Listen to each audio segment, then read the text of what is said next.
Quiero invitarlos, por favor, que abramos nuestra Biblia ahí en Apocalipsis. Apocalipsis en el capítulo 2. Apocalipsis capítulo 2, versículo 1 hasta el versículo 7. Abra su Biblia ahí, por favor.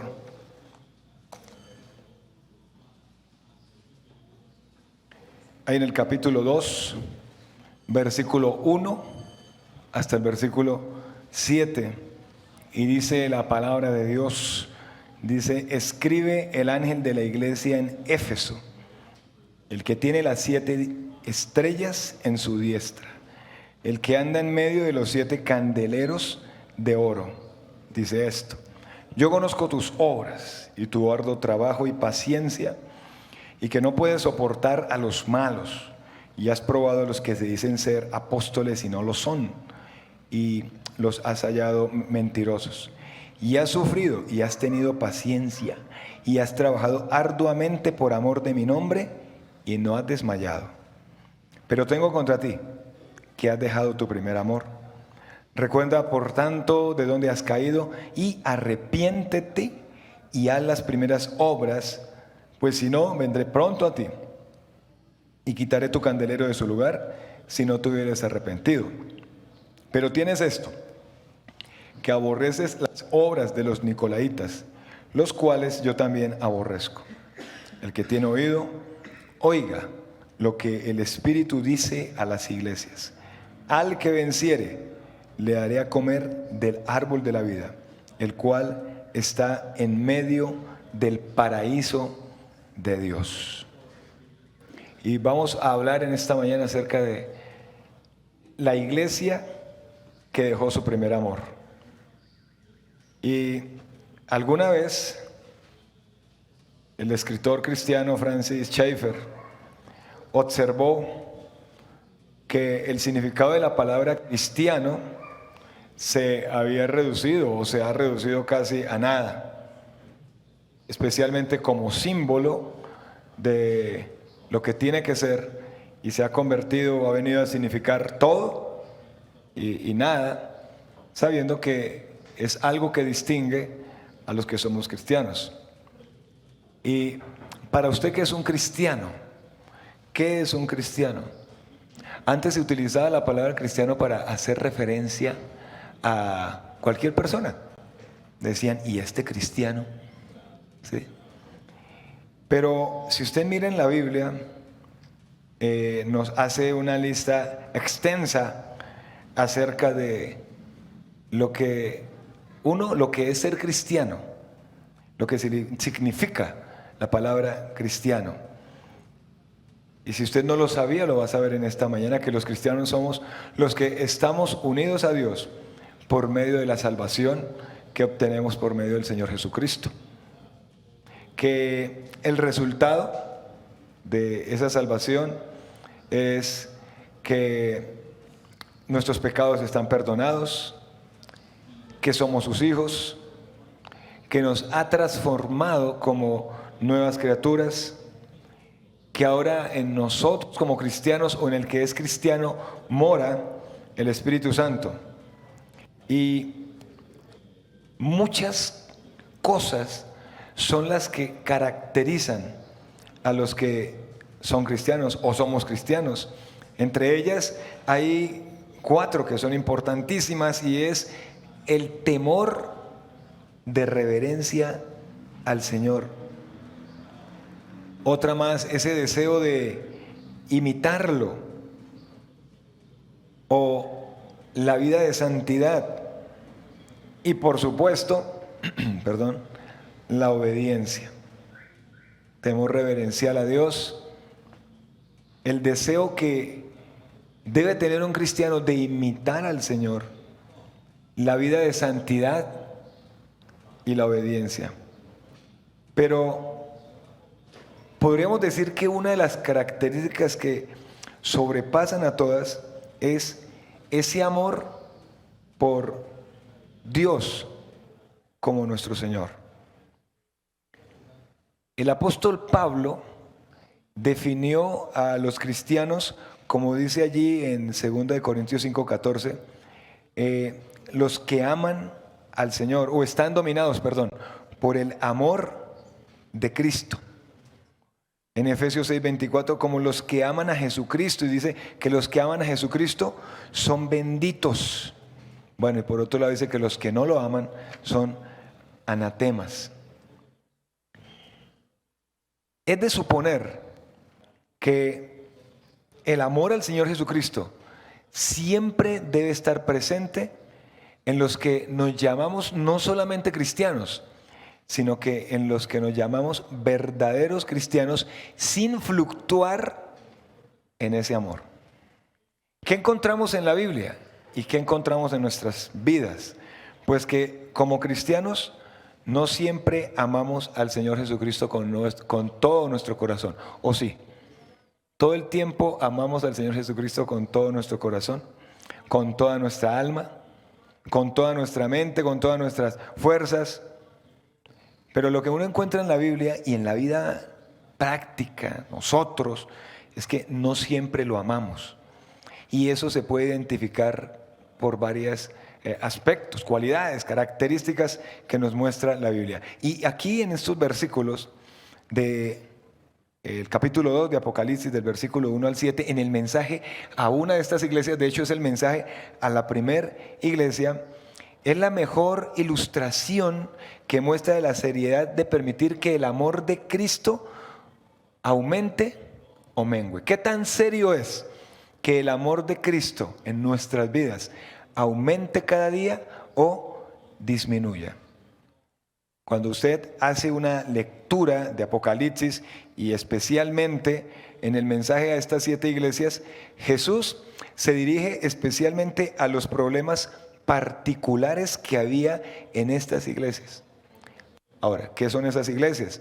Acuérdense que esas iglesias representaron periodos de la historia de la iglesia y reflejan lo que es también la iglesia del Señor en este tiempo. Esta iglesia de Éfeso la conocemos como la iglesia apostólica, pero aquí aparece descrito algo importante como la iglesia que dejó su primer amor. Cada una de estas iglesias que usted ve aquí en el libro de Apocalipsis tiene características como que hay un destinatario, hay un remitente, hay la manifestación de una condición, hay alabanza, hay condenación, hay un consejo de amor, hay una advertencia y hay hasta alabanzas adicionales, y termina diciendo que el que tiene oído para oír, que oiga.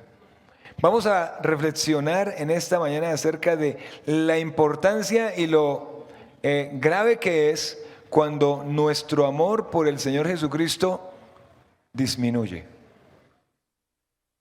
Cuando nuestro amor por el Señor mengua. ¿Qué empieza a pasar en nuestra vida cristiana cuando nuestro amor por el Señor mengua? Vamos a ver el versículo 1. Dice: escribe el ángel de la iglesia en Éfeso. Y aquí vamos a ver como primera parte el destinatario. ¿Sí? El destinatario. ¿Y cuál es el destinatario? La iglesia que quedaba ¿en dónde? En Éfeso.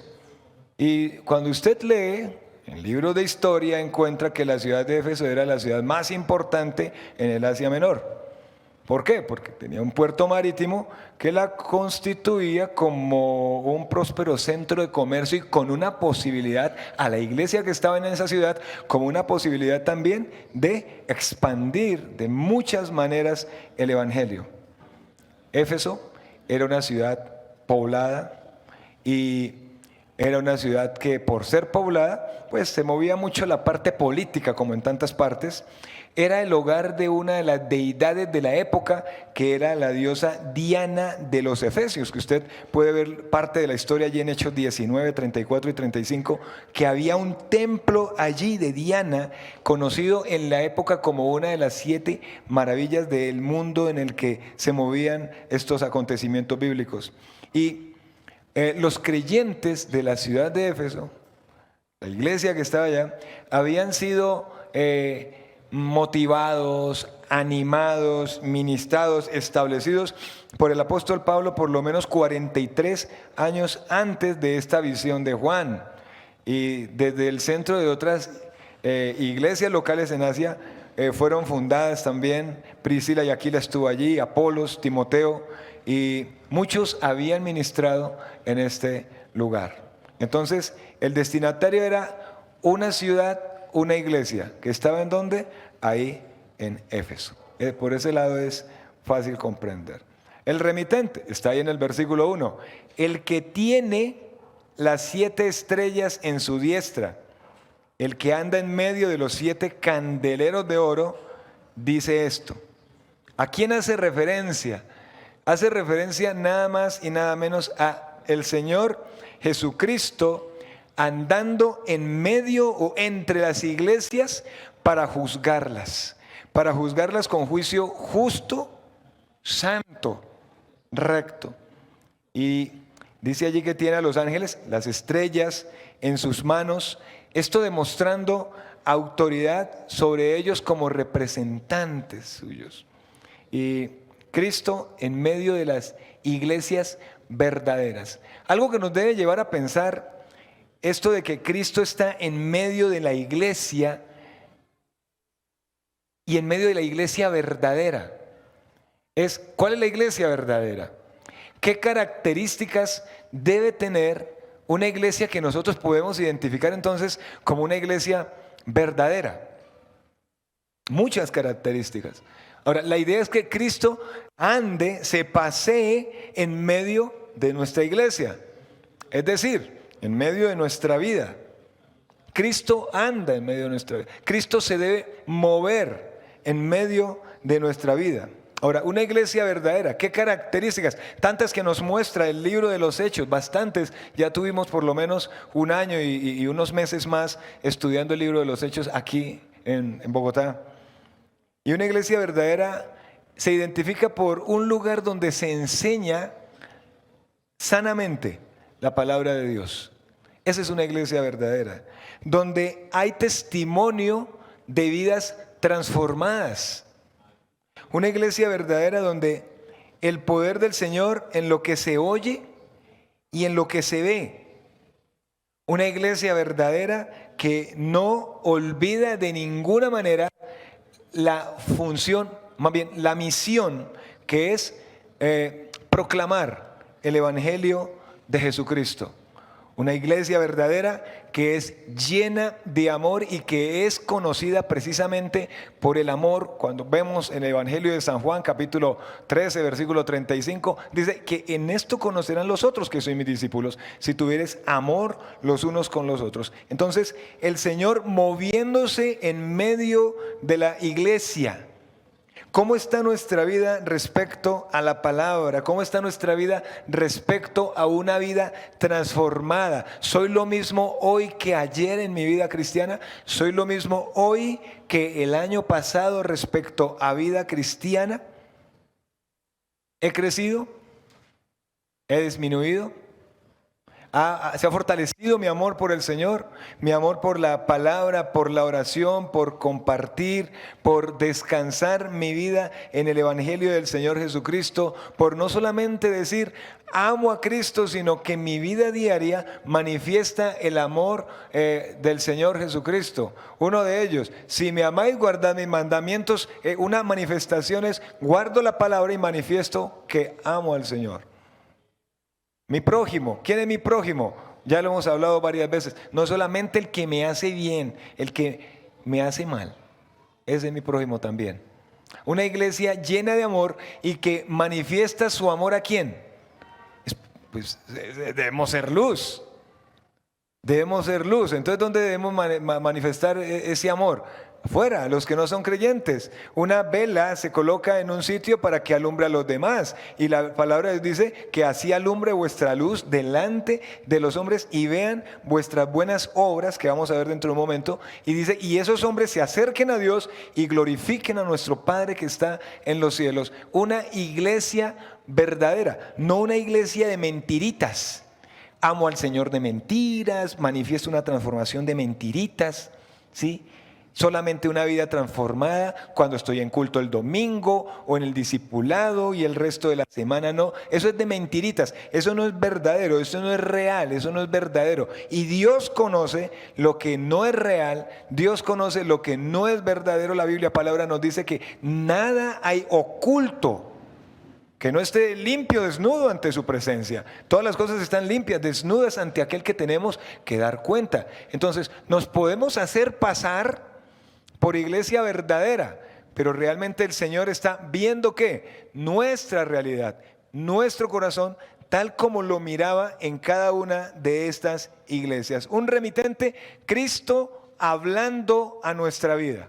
Cristo hablando a la iglesia de Éfeso. Entonces en esta mañana, Cristo hablando a la iglesia bíblica Petra en Bogotá.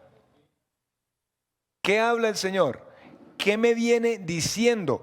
¿Cómo se ha estado moviendo el Señor en nuestra vida? ¿Qué me ha venido enseñando? ¿Qué quiere que añada a mi vida? ¿Qué quiere que quite de mi vida? ¿Qué me está obstaculizando para tener una relación recta, fuerte con Él cada día? Hay un destinatario, hay un remitente, y aquí hay algo más. Vamos al versículo 2. Hay una condición de esa iglesia. Versículo 2. Yo conozco tus obras. Bueno, vamos a leerlo todo Yo conozco tus obras y tu arduo trabajo y paciencia, y que no puedes soportar a los malos, y has probado a los que se dicen ser apóstoles y no lo son, y los has hallado mentirosos. Número 3, aquí hay una condición de la iglesia. Dice, yo conozco tus obras. Esto es interesante. Que al Señor no se le escapa nada. Cada iglesia es conocida por el Señor. Cada persona que conformamos la iglesia somos conocidos por el Señor. Nuestros pensamientos. ¿Qué hay en nuestros pensamientos? ¿Qué hay en nuestros sentimientos? ¿Qué hay en nuestras emociones? Claro, eso es fácil identificarlo. Algunas veces hemos hablado que la manera de identificarlo es, vea nomás cómo habla la persona, cómo actúa, cómo se relaciona, cómo soluciona conflictos, cómo enfrenta las situaciones de la vida, y ahí usted puede identificar qué tiene en su cabecita y qué cree. ¿Qué cree? El Señor conoce. Y así nosotros queramos hacer ver las cosas de una manera diferente y engañar a las personas que nos rodean, al Señor no lo engañamos. ¿Por qué? Porque Él conoce. Yo conozco ¿qué? Tus obras. Aunque no somos salvos por obras. Eso también es interesante. Que no somos salvos por obras, pero conoce nuestras obras. Y es interesante que no somos salvos por obras, pero cuando nos presentemos ante el tribunal de Cristo, vamos a ser juzgados según ¿qué? Nuestras obras. Pero eso es interesante. ¿Qué es nuestras obras? ¿Qué son nuestras obras? Efesios 2:10 dice, porque somos hechura suya, creados en Cristo Jesús, ¿para qué? Para buenas obras, las cuales Dios preparó de antemano para que anduviésemos en ellas. ¿Dónde están esas buenas obras? En la Biblia, en la palabra de Dios. No tenemos que inventar, no tenemos que crear, ya está inventado. Ahí están las obras en las que debemos andar. Ahora, ¿estamos andando en esas obras? Porque el Señor conoce si estamos andando en esas obras, las que Él preparó de antemano para que anduviésemos en ellas. A veces no es suficiente y andamos buscando más. Y así le pasa a mucho llamado creyente, buscando donde hay más y donde le muestran más, entonces allá va. Y luego compara y le dice a uno como pastor, fui a tal parte, pero eso es igual. Eso es igual, eso me dijeron. No es igual. Nunca va a ser igual, porque donde le añadan a la doctrina, donde le añadan a la salvación, donde le añadan a la obra de Cristo, no va a ser igual a lo que está en la palabra del Señor. El Señor conoce nuestras obras, entonces conoce lo que tenemos en nuestra mente, conoce lo que hablamos, conoce los verdaderos sentimientos de nuestro corazón. Jehová no mira lo que mira el hombre mira lo que está delante de sus ojos, pero Jehová, ¿qué está mirando realmente? La motivación de nuestro corazón. Conoce eso. Y de alguna manera los que nos rodeamos unos a otros, nos podemos conocer unos a otros, vuelvo y repito, por lo que hablamos. ¿Cómo soluciona sus conflictos? El Señor conoce eso. ¿Cómo se relaciona usted con su jefe? ¿Cómo se relaciona usted con su compañero de trabajo? ¿Con su vecino? ¿Con las autoridades? ¿Cómo lo hace? ¿Cómo lo hace? ¿Cómo se relaciona con su esposa, con su esposo? Todo eso son obras, con sus hijos.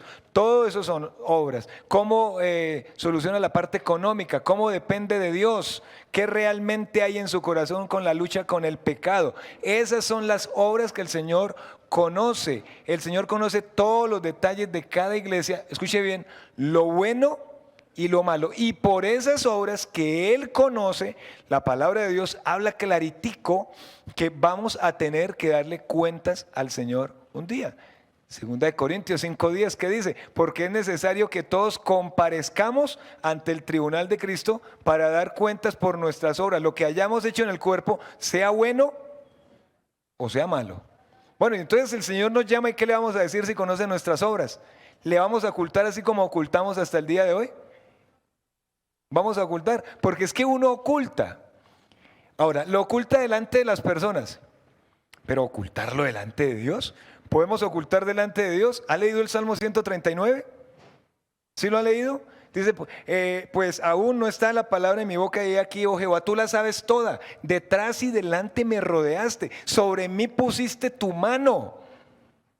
¿Podemos ocultarle algo al Señor? ¿Podrá alguien ocultarse del Señor? Dicen escondrijos que yo no lo vea. ¿No soy yo Dios de lejos y Dios de cerca?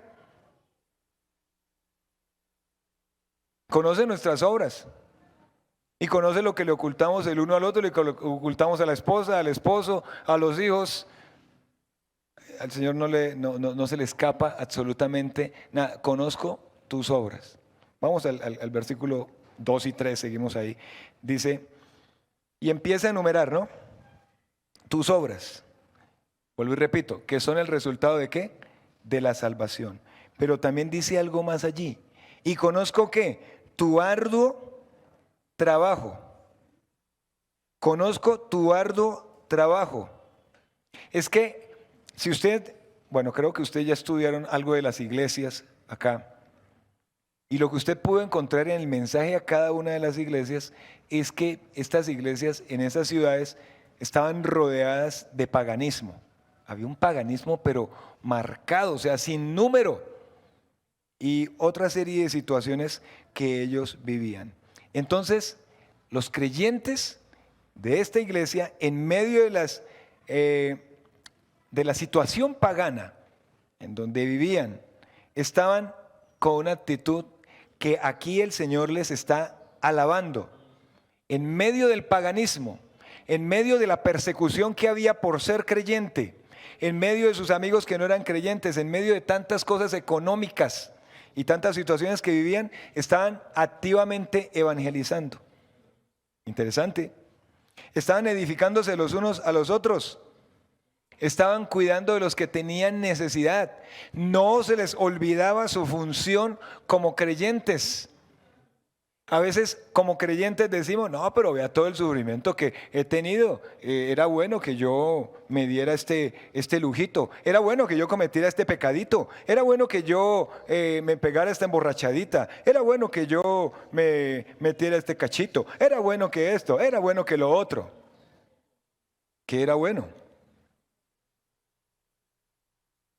Pero estaban en medio de sufrimiento. A veces creyentes le dicen, no, pastor, pero vea el ambiente en el que me muevo. Yo no puedo evitar. Pero ¿por qué tanto creyente que nos muestra la Biblia lo evitaron? Y usted puede hacer una lista que vivían en persecución, que vivían en medio de no creyentes. Recuerde a Daniel el profeta, no más con ese. ¿Y él qué propuso en su corazón? ¿Qué propuso? Capítulo 1 de Daniel, no contaminarse ¿con qué? Y usted ya sabe lo que significa, ¿sí? Pero entonces a veces decimos, no, pero pastor, yo en un ambiente de no creyentes, allá se mueve esto, el trago, las mentiras. Pues entonces yo tengo que andar en la misma línea, porque si no ando en la misma línea, pierdo mi trabajo. No soy luz, no brillo. Y el Señor conoce eso. Y el Señor no lo está pasando por alto. Y el Señor no se le olvida eso. ¿Qué más conocía el Señor? Dice la paciencia, dice, ¿y conozco qué? Tu paciencia, tu perseverancia en el servicio al Señor. indicando que a pesar de las circunstancias difíciles que ellos estaban viviendo, los creyentes de la iglesia de Éfeso estaban permaneciendo fieles al Señor. Amado hermano, ¿qué circunstancia está viviendo usted? Porque es que nosotros no estemos pasando por circunstancias. De pronto una persecución en esa magnitud como las iglesias del primer siglo, listo, está bien. Pero tenemos otras persecuciones. Perseguido por su jefe en el trabajo, por su compañero, por su vecino, por su compañero de colegio, de universidad. Sí, tenemos persecuciones. Se ha burlado nuestra familia por ser creyentes. Nos han dicho, hasta aquí es mi hija, hasta aquí es mi hijo, no me vuelve a hablar. Esas son persecuciones. Pero usted, ¿qué ha decidido? ¿Qué ha decidido? Seguir a Cristo, ¿sí? Y que el Señor vaya ablandando corazones, que el Señor vaya allanando los caminos y todo. Pero la idea aquí de el apóstol Juan, cuando escribe a la iglesia de Éfeso, cuando coloca esto allí, es que los hermanos permanecieron fieles al Señor. Fieles al Señor. Primera de Corintios 15, 58. ¿Sí lo ha leído? ¿Sí lo recuerda? Así que, hermanos míos, estad firmes y constantes. Firmes, fieles, constantes, creciendo en la obra del Señor siempre, sabiendo que vuestro trabajo en el Señor no es en vano. Servir al Señor no es en vano. Venir y congregarse no es en vano. Hacer un discipulado, participar en la oración, ir al ayuno, ir a la velada, compartir la palabra, ser de testimonio en el trabajo, continuar adelante en medio de la persecución, de la burla, del señalamiento de sus amigos y de su familia, no es en vano. Y el Señor elogia, bendice, diciendo, yo conozco eso que estás viviendo, tus obras, tu arduo trabajo y la paciencia, la perseverancia en el servicio que realiza en todas partes. Lo conozco, lo sé. O sea, el Señor no se ha desentendido de nuestra circunstancia, quebrantamiento de salud, familiares enfermos de enfermedades terminales. El Señor no se ha olvidado de eso, que estamos sin trabajo, que estamos a punto de perder el trabajo. Pero eso no es una vía o una salida para no ser fiel al Señor. Es ahí cuando más me debo afianzar.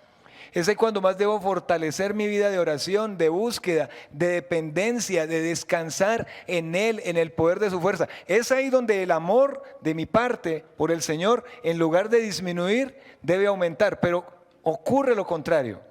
Es en esos tiempos de presión, es en esos tiempos de persecución, de burla, de crisis, donde en lugar de aumentar nuestro amor al Señor, nuestra búsqueda del Señor, ¿qué ha pasado? Disminuye, va. ¿Qué más dice acá el texto? Dice, conozco y has probado, y que no puedes soportar a los malos. No puedes soportar a los malos. ¿Quiénes serían los malos? ¿Cuáles serían los malos? La siguiente frase nos lo va a decir. Pero los malos eran los perseguidores, los malos eran los que iban en contra del evangelio, los malos eran los que le hacían daño a ellos. Pero hay una marca clara allí, que los malos son la frase que viene allí. Dice, y has probado a los que se dicen ser apóstoles y no lo son, y los has hallado ¿cómo? ¿Cómo los has hallado? Mentirosos. El hecho de que no tenía paciencia con ellos, eso refleja que la iglesia en medio de todo tenía una vida de carácter, santidad, había allí algo, por lo menos identificaban a los malos, por lo menos identificaban a los que llegaban diciendo que eran apóstoles y realmente eran personajes fraudulentos totalmente. Ellos no aceptaban a nadie sin antes probarlo, como dice segunda de Juan 10. Vea lo que dice segunda de Juan, unas hojitas atrás. Segunda de Juan 10 dice, si alguno viene a vosotros y no trae esta doctrina, no le recibáis en casa, ni le digáis bienvenido. Ojo con esta parte, lo que pasa es que el versículo está escrito en el contexto de la época, ¿no? Y eran épocas donde había muchos caminantes de ciudades a ciudades y se acostumbraba ¿a qué? Hospedar, recibir. Y entonces si usted identificaba por algo de que esa persona no tenía sana doctrina, pues ahí era donde aplicaba, no le digáis bienvenidos. Pero a nosotros como creyentes igual, ¿sí? Si usted sabe que no está fundamentado bíblicamente y teológicamente, mejor no comparte este tipo de enseñanzas porque puede resultar confundido. Los falsos maestros son un peligro constante en las iglesias, en la iglesia. Se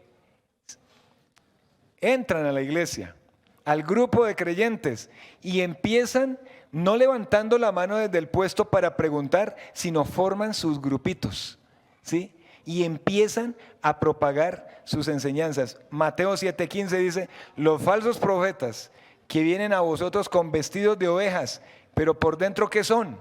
Lobos rapaces. Lobos rapaces. Y el apóstol Pablo confrontó a esos falsos apóstoles en Corinto diciendo lo siguiente: 2 de Corintios 11, 13 al 15, dice: estos son falsos apóstoles, ¿sí ve? Obreros fraudulentos que se disfrazan como apóstoles de Cristo.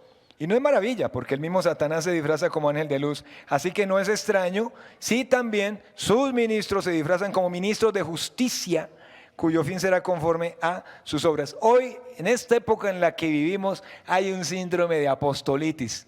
Usted se ha dado cuenta.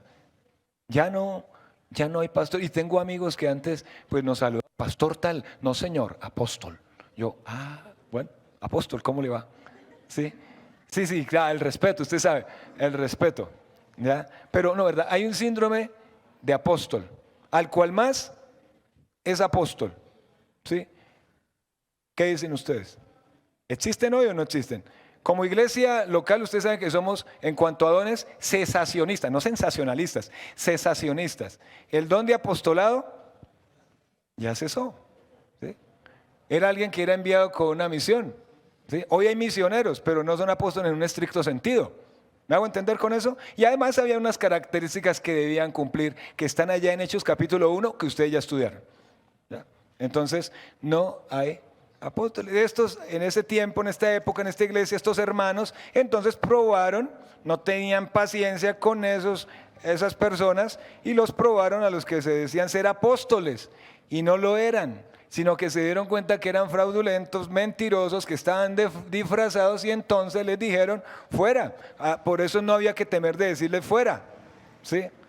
Y cuando eso pasa en la iglesia local, hay que hacerlo. Claro, hay unos procedimientos, hay pastor, grupo de ancianos, hay tantos pasos que se dan, porque la idea es hacer volver a uno de estos que están por un camino así, volverlos y colocarlos en el camino que es. Si no aceptan la Biblia, la palabra de Dios, dice, bueno, entonces no puede estar y compartir lo mismo en nuestra iglesia local, porque no comparte lo que está en la palabra de Dios. El Señor alababa a esta iglesia porque había probado a los que se decían ser apóstoles y no los eran. ¿Y cómo los había hallado? Mentirosos. ¿Qué más sigue diciendo el texto? Versículo 3. Dice: y has sufrido, y has tenido paciencia. Todo esto son alabanzas. Y has sufrido, y has tenido paciencia, y has trabajado arduamente por amor de mi nombre, y no has desmayado. Los alaba por haber sufrido pacientemente. Esta iglesia no fue conocida como una iglesia mártir, sin embargo, pasó por periodos de persecución y sufrimientos terribles. ¿Qué nos dice la palabra de Dios cuando nosotros pasamos por tiempos de persecución y sufrimiento terrible? Dice Santiago capítulo 1, versículo 2 al 4: hermanos míos, tened por sumo gozo cuando os halléis en diversas pruebas, sabiendo que la prueba de vuestra fe produce ¿qué? Paciencia. Mas tenga la paciencia su obra completa, para que seáis perfectos y cabales, sin que os falte cosa alguna. Pero hay alabanza, porque en medio del sufrimiento continuaron adelante. Y luego los alaba diciendo ahí, el versículo 3, en la parte final dice: y los alabo por no haber desmayado. ¿Hay algo en su vida que lo quiere llevar como a desmayar? Como que usted dice: yo no quiero continuar más. Y es ahí donde uno puede decir las palabras de la canción que cantábamos hace un momento: cúbreme con tu amor, rodéame. Cúbreme, Señor, con tu amor, rodéame. Cerca quiero estar. Una de las mejores cosas es poder descansar en los brazos del Señor.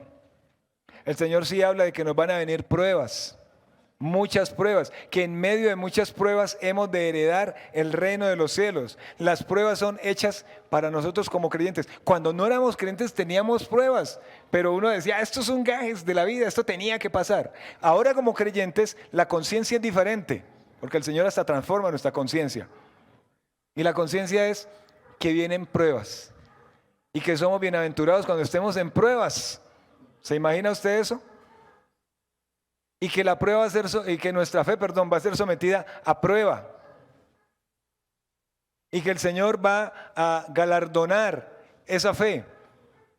Y que el Señor nos va a permitir pasar por pruebas para formarnos, para conformarnos a la imagen de su Hijo Jesucristo.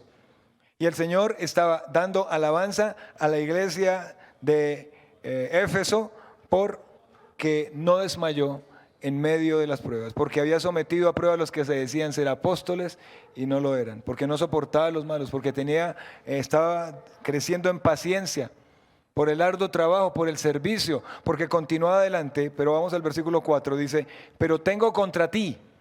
¿Qué tenía contra esa iglesia del Señor? Pero tengo contra ti, ¿qué? Que has dejado tu primer amor. Venga, que has dejado. O sea, el amor, ¿cómo estaba? Estaba menguando. Al punto de que el Señor les está diciendo, has dejado. ¿Ah? Ya no estaban tan enamorados del Señor como antes. ¿Usted está enamorado hoy del Señor como al principio? ¿Usted se acuerda de esos primeros días? Vamos para el culto. Y contento con su Biblia. Bueno, ahora es contento con su celular. ¿Sí? Contento con su Biblia. Bueno, yo soy de la vieja guardia, no soy tan, pero sí soy de la vieja guardia, alcancé mucho de la vieja guardia. Y era contento con la Biblia y contento con el himnario. Creyente que se respetaba tenía himnario, no sé si conocieron, de fe y alabanza y de vida cristiana. Los dos azulitos. Contentos con su himnario y eso era lo primero. Su Biblia para el nuevo creyente y su ¿qué? Su himnario. Y eso, mejor dicho, eso era lo último. Y decían culto y vamos para culto. Y uno quería que le hicieran culto ¿cuándo? Todos los días. Y que hicieran ayuno no solamente una vez, sino todos los sábados, todos los domingos. Y que la velada no fuera hasta las 11, sino que fuera hasta el otro día. Y ahora uno quiere que la velada empiece a las 7 y se acabe ¿a qué horas? A las 9. Y que el ayuno empiece a las 9 y se acabe a las 11. Y que el culto, no, ya ese sermón, ese pastor que te van a predica muy largo. No estamos tan enamorados del Señor, o si está enamorado del Señor como al principio. No solo por un culto, el amor por la palabra, leer la palabra, hacer un discipulado con ese gozo y esa alegría, su propio devocional, listo, que no por los tiempos del trabajo, listo, su tiempo devocional. Con gozo, con alegría, ¿sí? Y el tiempo que le dedica a otras cosas, le dedica a la palabra. Vea que a veces como creyentes estamos tan preocupados por dos cosas, y yo no sé si eso pasa acá.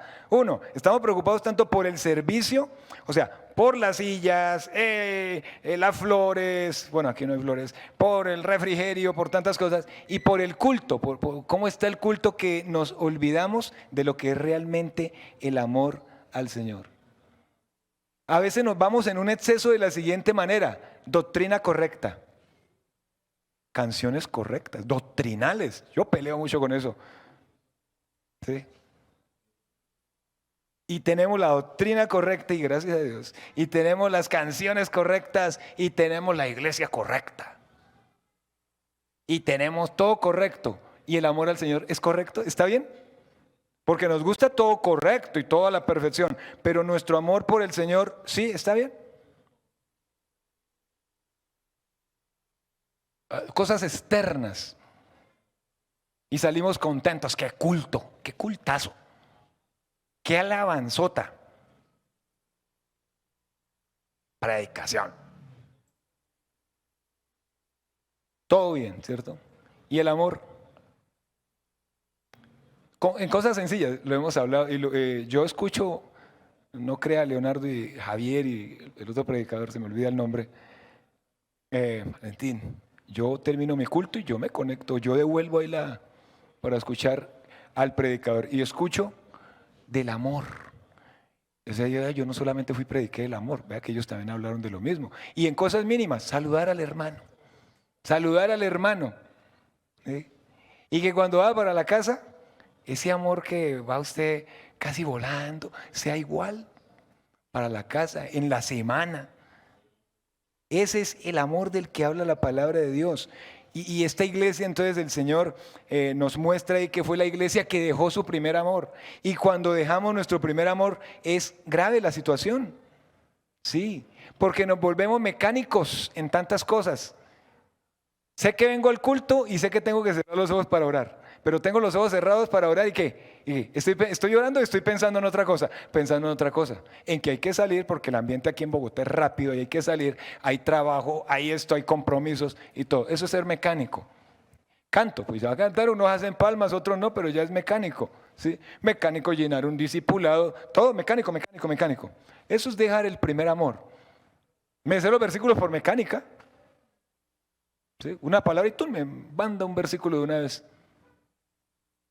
Todo mecánico, robotizado. Pero el Señor está mirando nuestro corazón y de esa manera entonces el Señor ve que estamos menguando y está viendo realmente la motivación de nuestro corazón. Vea que el Señor no quiere solamente nuestra mente y nuestras manos, quiere nuestro corazón. Me gusta lo que dice allí San Juan. Vamos a San Juan ahí para que movamos la Biblia. Juan 15, 9 y 10. Juan 15, 9 y 10.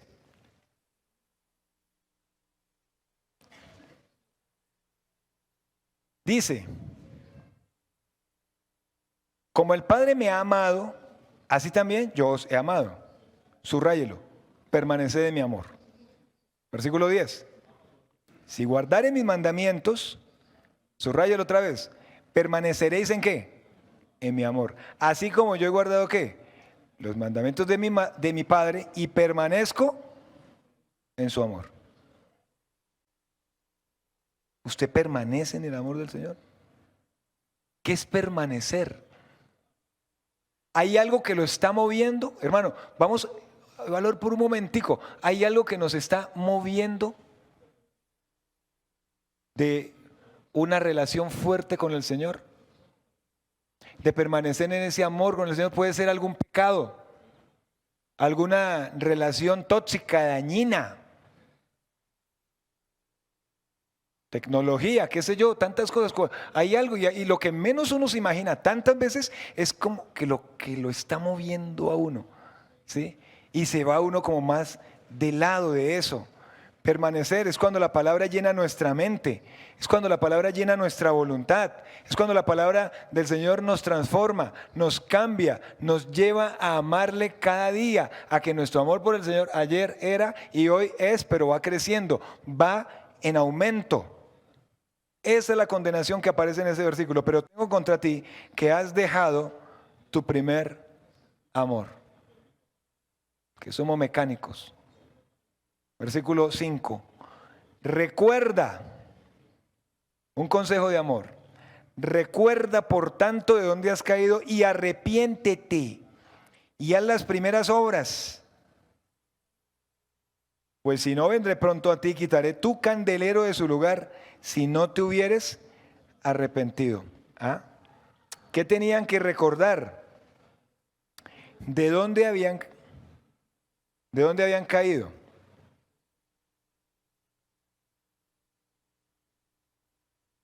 Estaban en una posición importante delante del Señor. ¿Recuerda lo que usted ha estado ahora por sus malas decisiones en vida cristiana? Entonces lo que usted ha estado desperdiciando, y es que el olvido es con frecuencia la causa inicial de decadencia espiritual. El olvidarnos. Segundo, tenían que arrepentirse. No solamente hablamos de arrepentimiento cuando llamamos a salvación, sino que en la vida cristiana, en la vida diaria, el Señor nos llama ¿a qué? A arrepentimiento. ¿Qué es arrepentimiento? Es un cambio de dirección, es rechazar el pecado. Y es pecado dejar de amar a Dios. Mateo 22, 36 al 38, usted lo ha leído tantas veces. Entonces, ¿en qué debemos arrepentirnos? Y usted levantaría la mano y diría: de mi pecado, sí, pero debe decirle el pecado al Señor. Es un cambio de dirección, no debe seguir en la misma dirección en la que va. Y usted sabe al día de hoy, ahí sentadito donde está, la dirección en la que va en vida cristiana. Usted sabe.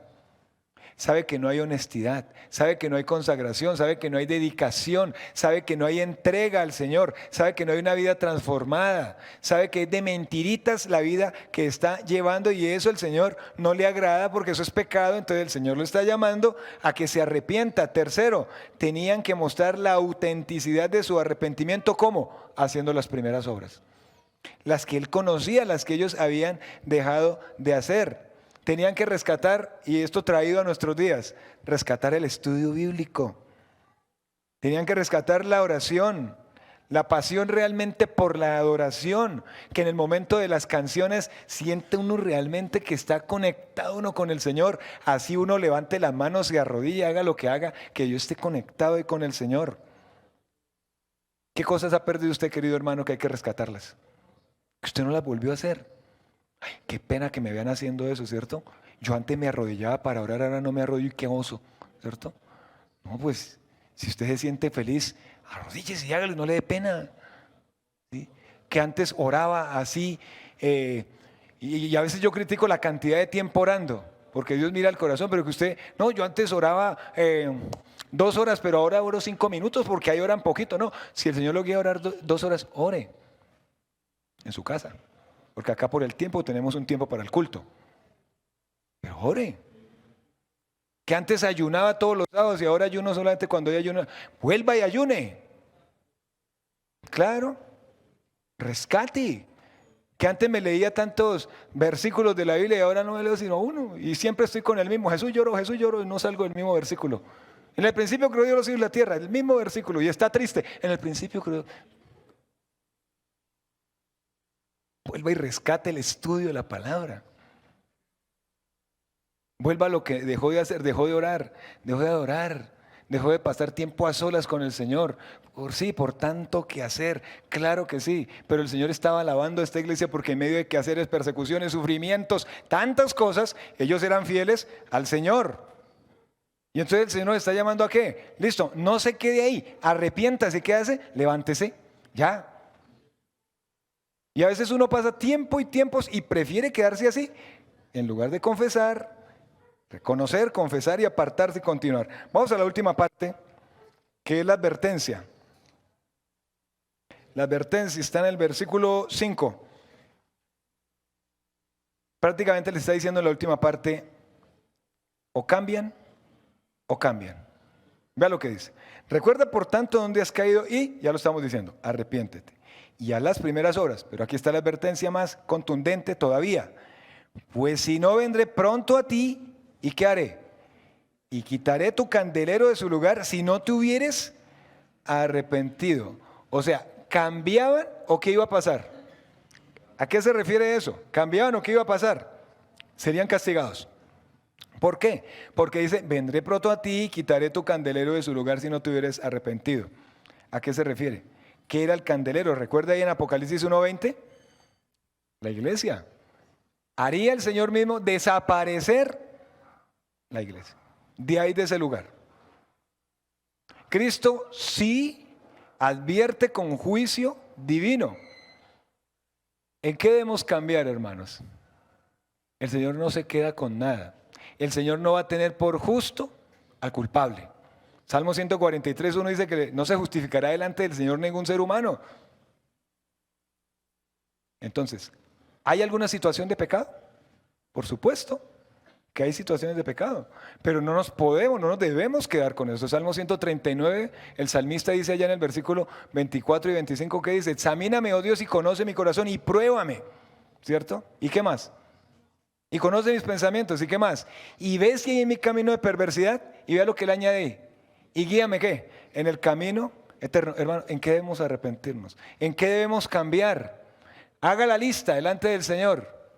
Eso me acuerda de la lista que se hacían en los campamentos. Haga la lista y bótelo a la candela. Haga la lista, no lo bote a la candela solamente, sino que haga la lista y hágase responsable de todos esos pecados que usted ha cometido.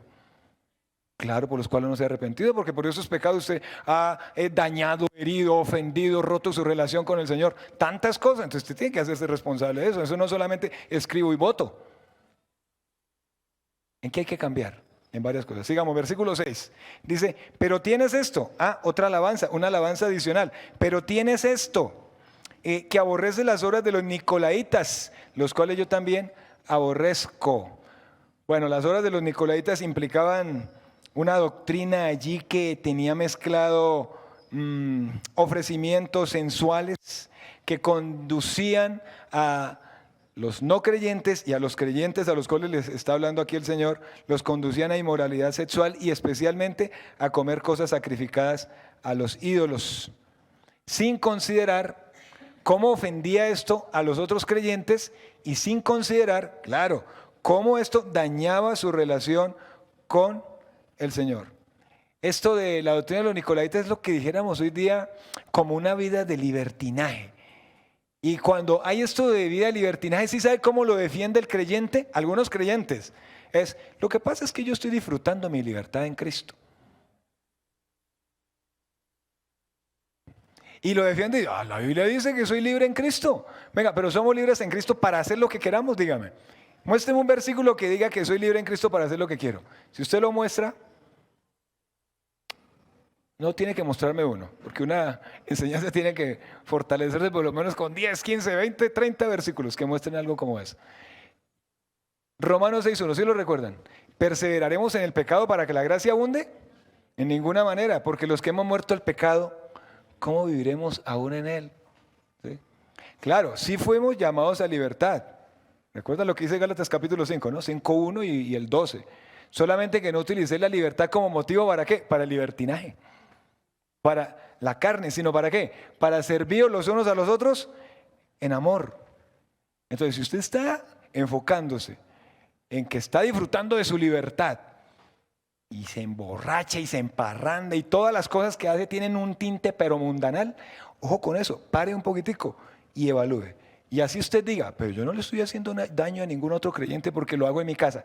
Evalúe de todas maneras, evalúelo porque eso es importante. Vamos al versículo 7. Dice, el que tiene oído, aquí hay un llamado a oír, el que tiene oído, oiga lo que el Espíritu dice en las iglesias. El llamado que hace en cada una de las iglesias, el que tiene oído, y solamente, esto sí es importantísimo también, que solamente los que conocemos a Cristo, oímos. ¿Recuerdan lo que dice Juan 10, no? Mis ovejas oyen mi voz. Vea que el que no tiene a Cristo, no oye ni por más que usted le lea versículos, no, pero el que tiene a Cristo, ¿qué? Oye, mire, tiene un oído pero agudo. ¿Quién dijo por ahí? Oído absoluto, decía alguien hace un momento. Se entiende que les digo, es el Señor el que está hablando. Y vea lo que dice. ¿Qué es lo que está allí llamando a oír?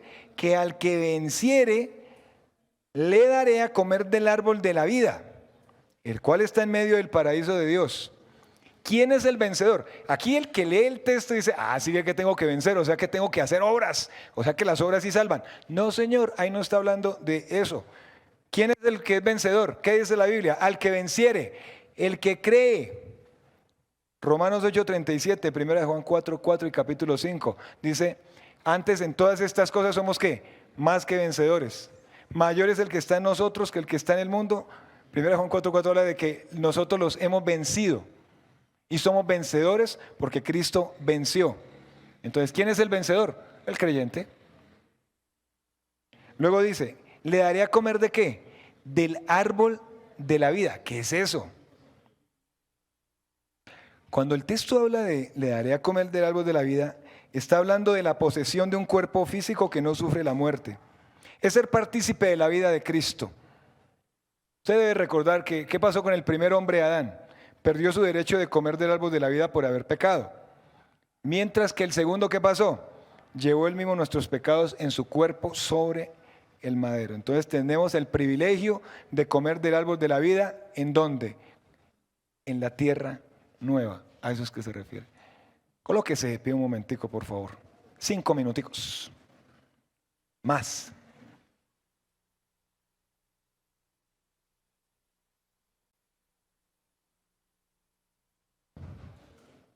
¿A qué le está llamando el Señor en esta mañana? No levante la mano ahí para decirlo, pero si lo quiere, dígalo. ¿A qué le está llamando el Señor en esta mañana? Piénselo ahí. ¿A arrepentirse? ¿A hacer las primeras obras? ¿A qué le está llamando? ¿A dejar de ser libertino? ¿A rescatar cosas? ¿A dejar de preocuparme tanto por... Y no quiero decir que un culto no deba salir bien. Es para la gloria del Señor, debe ser lo mejor. Pero no son solamente doctrinas correctas y canciones correctas, sino es un corazón que sea para el Señor realmente. ¿A qué le está llamando el Señor? En conclusión podemos decir que el Señor conoce nuestras obras y preguntarnos, ¿el Señor está agradado realmente de cómo estamos viviendo? ¿Hemos dejado nuestro primer amor? ¿Qué he perdido en mi vida cristiana que debo rescatarlo realmente? ¿En qué me debo arrepentir? Si uno sigue callado sin reconocer, confesar, arrepentirse, cambiar, la Biblia dice que nos hacemos acreedores, beneficiarios de la disciplina del Señor. ¿Y quién quiere ser disciplinado? Ninguno queremos ser disciplinados. Entonces lo que hay que hacer es arrepentimiento. Cierre sus ojos y oramos. Señor, te damos gracias en esta mañana. Gracias, Señor, por tu palabra. Gracias, Señor, porque nos amas. Tu palabra dice, claman los justos y los oyes y los libras. Tu palabra dice que es bueno escudriñar tu palabra porque en ellas tenemos la vida eterna. Tu palabra nos anima diciendo que nos habla, que ella es como martillo que quiebra la piedra. Y sabemos que tu palabra es dura. Y sabemos que eres tú el que has hablado en la palabra. Y nos está llamando, Señor, a que evaluemos en una frase si hemos dejado nuestro primer amor. Porque entonces nos llamas a arrepentirnos y a hacer las primeras obras y a recuperar lo que estábamos haciendo que dejamos de hacer en nuestra vida cristiana. Y a levantarnos de ese dormir espiritual y a entender de que si no arrepentimos y damos un cambio de dirección, entonces somos acreedores a disciplina de tu parte. Señor, mira nuestras vidas en esta mañana.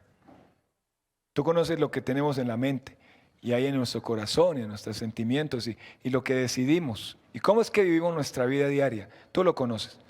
Por eso decimos, como decía el salmista, Señor, que nos examines, oh Dios, y que conozca nuestro corazón y que nos pruebes y que como hay en nuestra vida camino de perversidad, que tú nos guíes, Señor, en el camino eterno. Señor, estamos dispuestos a que tú nos guíes, nos direcciones, redirecciones, si es que nos estamos saliendo del camino, pero que tú nos redirecciones, y que tu palabra no entre ahí por un oído y lo olvidemos, sino que lo llevemos a la vida práctica. Y que en lugar de disminuir en este tiempo de persecución que estemos viviendo, sea del trabajo, de la familia o de otras circunstancias, sea un momento, Señor, para afianzarnos en ti, en el poder de tu fuerza, en la oración, en la palabra, en la comunión, en el descansar en ti, en el ir postrados a tus pies, ir postrados, Señor, a tu cruz, Padre Celestial, ir y descansar, Señor, en ti. Echar nuestra ansiedad, nuestra carga, echar nuestro afán, todo aquello que está obstaculizando y que se está convirtiendo en algo que nos está llevando a no descansar, a no permanecer, a desviarnos de lo que nos ha llamado. Señor, te damos gracias en esta mañana porque nos has salvado, porque nos has perdonado, porque somos tus hijos y es en este proceso de vida cristiana que nos llamas a crecer, a levantarnos. Gracias, Padre Celestial, porque tu palabra dice que no solamente somos vencedores, sino somos más que vencedores por medio de aquel que nos llamó. Gracias, Padre, porque Satanás ha sido vencido, ha sido derrotado. Gracias porque esos poderes que nos eran contrarios, la ley, el pecado, el infierno, todo eso nos ha liberado. Nos ha liberado de ellos y hoy tenemos libertad, pero no para hacer lo que queramos, sino para vivir para ti, para servirte a ti, para amarnos realmente unos a otros. Gracias por tu palabra y por el ánimo que en ella encontramos cada vez que la leemos.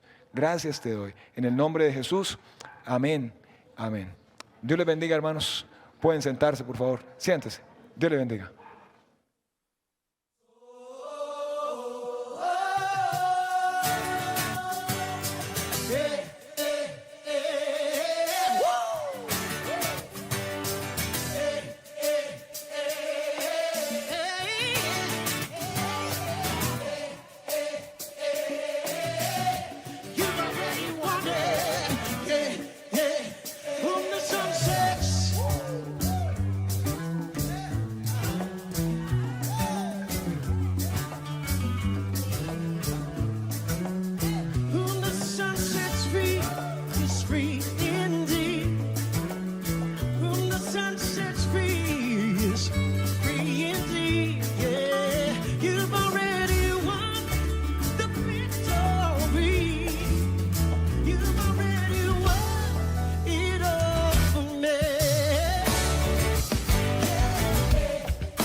Damos gracias a Dios por las personas que estuvieron orando fielmente por su pastor.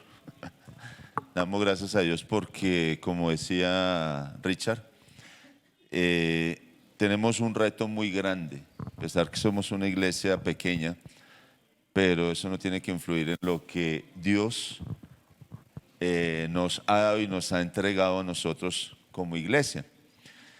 Hay mucha necesidad, realmente mucha necesidad de Cristo, de la sana doctrina, de lo que hemos hablado a través de la palabra de Dios. Y es interesante ver hoy en día cómo ha aumentado grandemente las filosofías, la nueva era, las sectas, sobre todo en los jóvenes, ¿sí? Los adultos dicen ser católicos, pero católicos de nombre, como decimos nosotros, tradicionales, porque muchas veces ni siquiera van ni cumplen sus rituales, ¿verdad? Solamente de nombre. Y los jóvenes están entrando a esas filosofías y nueva era y todo esto. Entonces hay una gran necesidad. Fue interesante que cuando hicimos las encuestas, el hablar con la gente, conocer culturas, saber sobre las diferentes áreas, no vimos, la gente se asombraba porque la iglesia, las pocas iglesias cristianas que hay allí o evangélicas, no salen de sus cuatro paredes a hablar de Cristo, a pregonar el evangelio de Cristo. Y era lo que hablábamos hoy, ¿no? Aún nosotros, ustedes, si usted, como la enseñanza hoy, si usted no está hablando de Cristo, ha perdido su primer amor. Tiene que arrepentirse y volver a esa nueva obra, ¿verdad? Que dice el Señor cuando había ese amor y esa pasión por hablar de nuestro Señor Jesucristo, esa verdad. Tenemos la responsabilidad nosotros aquí en Colombia, en Bogotá, de empezar a entrenar y preparar las personas para empezar a abrir una nueva obra en Argentina, en Uruguay, y así vamos a ir poco a poco del sur de Latinoamérica, el sur de Latinoamérica. Tenemos que hablar, necesitamos mucho apoyo en oración, por favor, porque esto, Dios confirmó la visión, la misión allí en Argentina, en Uruguay. La verdad nos amplió el panorama y bueno, si Dios nos da ese reto, Dios proveerá las personas, los obreros. Recuerden que dice que la mies es mucha y los obreros poco, que tenemos que clamar por obreros para su mies. Amén. Eso uno. Dos, en la foto que vieron a Esteban, mi hijo. ¿Y quién reconoce a la otra persona que estaba con Esteban, mi hijo, ahí tocando? Esteban estaba tocando la guitarra. ¿Quién era la otra persona que estaba ahí? Si ustedes tienen buena memoria. Muy bien.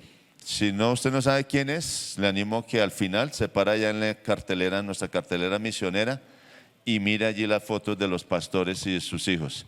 Estaba Josiah, que es el hijo mayor del pastor Jared, que está en Bosman, la iglesia en Bosman.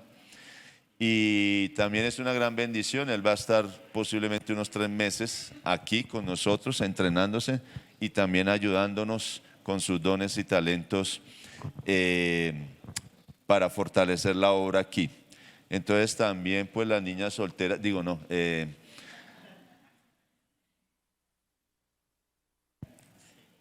vamos,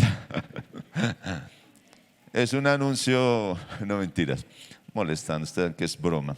Pero sí vamos a tener el privilegio de estar con él. Recuerden que el pastor Jared vino, fue con su segundo hijo, Isaiah, los que recuerdan, y ya Josiah es el mayor.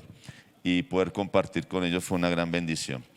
Ya para terminar, pongámonos de pie, por favor. Hay un anuncio que es de las damas, para las damas. El grupo de damas. Y este es para todas las damas. Si usted no pueda venir los viernes al grupo de damas, esto la involucra a usted. El 1 de julio, ¿sí? El 1 de julio, hay tiempo suficiente todavía, ¿verdad? Estamos en marzo, abril, mayo. El 1 de julio va a haber una salida para las damas, ¿sí? Ida y vuelta, el mismo día. Es un sábado, entonces es ida y vuelta el 1 de julio. Entonces, para que tú puedas reservar tu cupo, porque son poquitos cupos, reservar tu cupo, hablar al final con Paola Gutiérrez para inscribirte y abonar algo, porque también necesitamos saber con cuántas personas para reservar el transporte, la finca, todo esto, pero va a ser un tiempo importante para las damas de la iglesia. Va a haber una reflexión, obviamente pues el alimento está ahí incluido, pero también es un tiempo de fraternidad entre las damas, una oportunidad para interactuar, compartir, ¿verdad? Orar juntas. Entonces, recuérdelo por favor. Al final, si hay alguna pregunta, inquietud, si tú tienes tus hijos, pero ¿qué voy a hacer con mis hijos? Están en vacaciones todavía, ellas ya tienen una solución allí, entonces puedes tener claridad en cuanto a esta parte, o nietos, ¿verdad? Porque hay, ¿verdad? Señoras que también ayudan con los nietos. Vamos a terminar con alabanza entonces, vamos a terminar con la última adoración a nuestro Padre Celestial y al final hablamos. Si hay alguna inquietud, duda, recuerden, por favor, por WhatsApp podemos hablar, podemos visitarles o al final podemos hablar, al final del servicio para aclarar cualquier inquietud. Dios les bendiga.